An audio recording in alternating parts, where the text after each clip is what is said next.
Eti what is going on? Nini kinaendelea huko kwenye mitandao? Wenyewe hatujui kama wewe. Kwa hiyo tuachie kelele.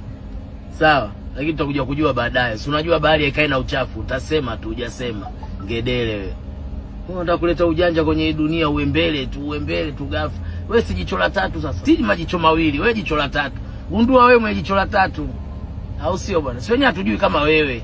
Sawa, lakini tunaisubiria bahari, tunajua ikae na uchafu. Ipo siku utasema tu uchafu ukikuzidi moyoni. Basi. Unajua bei ya boots $3,500. Hapo peke yake.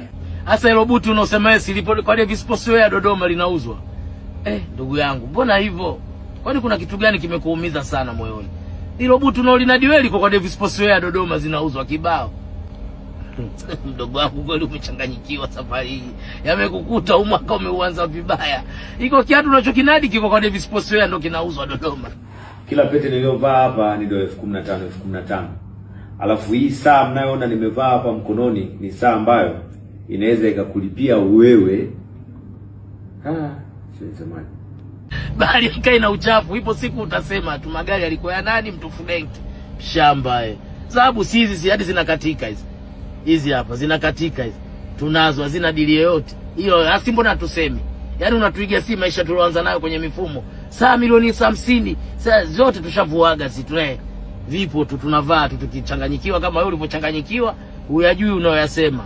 Bado hujasema, bali haikae na uchafu, utasema tu.